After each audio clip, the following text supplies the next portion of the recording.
But what do I know? Just gonna throw that one out there. So anyway, this is gonna be the biggest news and probably the most important thing that's really happened in the past few hours is in fact that Putin has announced partial mobilization inside of Russia. Yes, if you're living in Russia, it sucks to be you, because after midnight tonight, men from the ages of 18 to 65, yes, 18 to 65, 65, not like 45 or 30. In our military, you can't join after I think it's 35. But Russia's like, you know what? 65 years old. You're solid. You're good.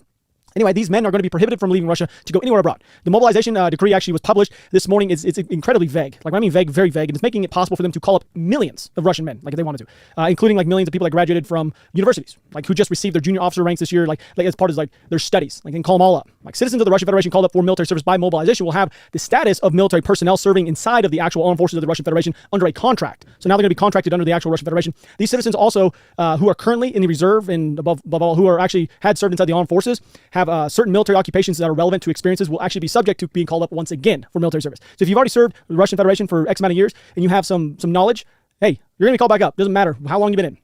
I did find this piece a bit funny, and I had to put it in. The military service contracts are actually signed by military personnel. So the ones they've already signed, they continue to be valid until the end of this period, like of this partial mobilization. So for as long as this partial mobilization is going, all the men that have already been in, that were in voluntarily, are going to literally be forced to stay in. Unless they get pushed out for some other reason. So basically, it's stop loss. In our military, stopped doing stop loss, I think, in like 2009. I was in when it happened. I had one of my guys he was stop loss when we were deployed. But anyway, under this contract, if you were drafted, it's the same if you were volunteered. So you can actually be sent into foreign combat. Under prior law, conscripts couldn't be sent abroad to fight. But the way the Russians will actually get around this and keeping their men who weren't actually drafted and volunteered inside of combat, they will then be sent to the new Russian provinces of Lysychansk and Donetsk and all those areas. So they're going to be sent to new areas. That's how they're going to get around it.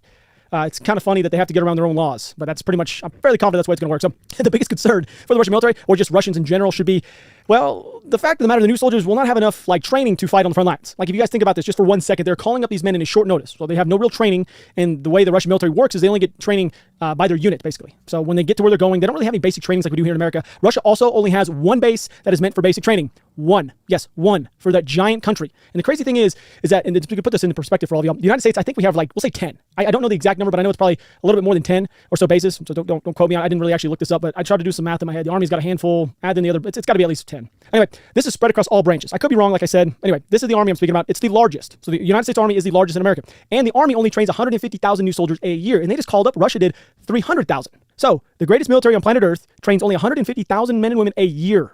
Okay? A year. So this should give you somewhat of an